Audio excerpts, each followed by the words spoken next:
Bien-aimé, écoute, la Bible dit ceci, il a été blessé à cause de nos péchés.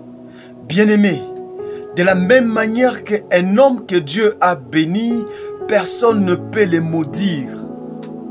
La loi ne pouvait pas condamner Christ si ce dernier n'avait pas de péché.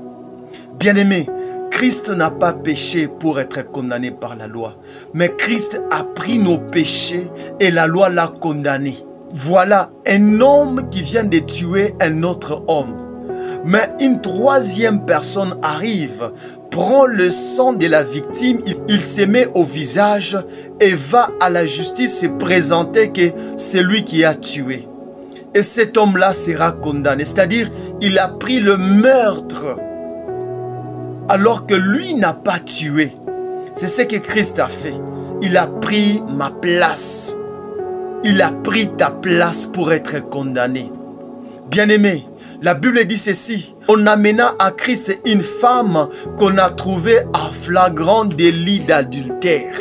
Christ a dit à ces hommes, celui qui n'a jamais péché, qu'il jette la pierre. Le premier. Personne n'avait jeté la pierre, ils sont partis tout tristes. Bien-aimé, la femme qui était prise en flagrant délit n'était pas triste parce qu'elle s'est sentie pardonnée. Bien-aimé, la grâce te rappelle que tu es pardonné de tes péchés, mais la loi te rappelle que tu as péché. La loi amène la tristesse, mais la grâce de Dieu amène la joie d'être pardonné. Bien-aimé, la Bible dit ceci. Le châtiment qui nous donne la paix est tombé sur Christ. Bien-aimé, celui qui a volé ne peut arrêter de se cacher que lorsqu'il sera arrêté, condamné et libéré. C'est alors qu'il ne peut plus se cacher. Celui qui a tué ne peut être libre qu'après avoir subi le châtiment de sa paix. Donc, après avoir subi le châtiment, c'est alors qu'il sera libre de circuler. Maintenant, le châtiment qui nous donne la paix, Christ l'a subi. Bien-aimé, quand tu subis le châtiment, tu es mort. Parce que la Bible dit ceci, le salaire du péché, c'est la mort. Quand toi, tu subis le châtiment, donc tu es mort. C'est pourquoi la plupart des gens sont récidivistes de son péché. Parce que lui-même est en train de subir le châtiment. Le salaire du péché, c'est la mort. Le châtiment du péché, c'est la mort. Quand tu acceptes la grâce de Dieu, quand tu acceptes que tu es pardonné, c'est alors que Christ prend ton châtiment. Et il te donne toi la liberté. Et tu ne peux pas être récidiviste. Un récidiviste, c'est celui qui a du mal à s'arrêter de pécher. C'est celui qui est mort parce qu'il a péché. Le salaire du péché, c'est la mort.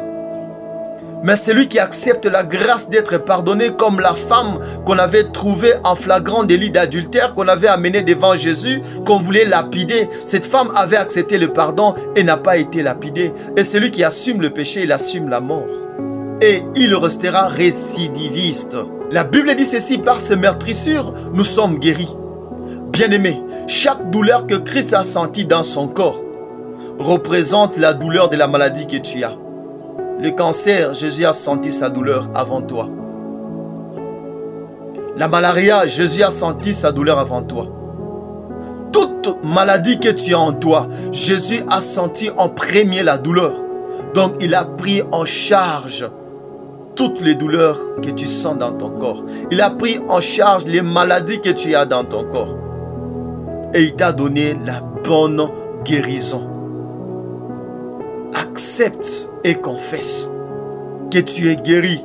Et lui prend en charge toutes ces douleurs-là. Bien-aimé, lorsque Christ s'est retrouvé devant le tombeau de Lazare, Lazare était mort. Mais Jésus a dit, Père, je te rends grâce. Après avoir rendu grâce, Lazare était ressuscité. Quand tu rendras grâce pendant que tu es malade, tu seras aussi guéri. Jésus a rendu grâce pendant qu'il n'y avait que 5 pains et 2 poissons. Et le pain était multiplié, le poisson était multiplié. Rends grâce, que Seigneur, je te rends grâce parce que cette maladie ne va plus me tuer. Cette maladie ne va plus continuer. Je suis guéri. Cette situation ne va plus continuer. Elle est finie. Que Dieu te bénisse. Amen.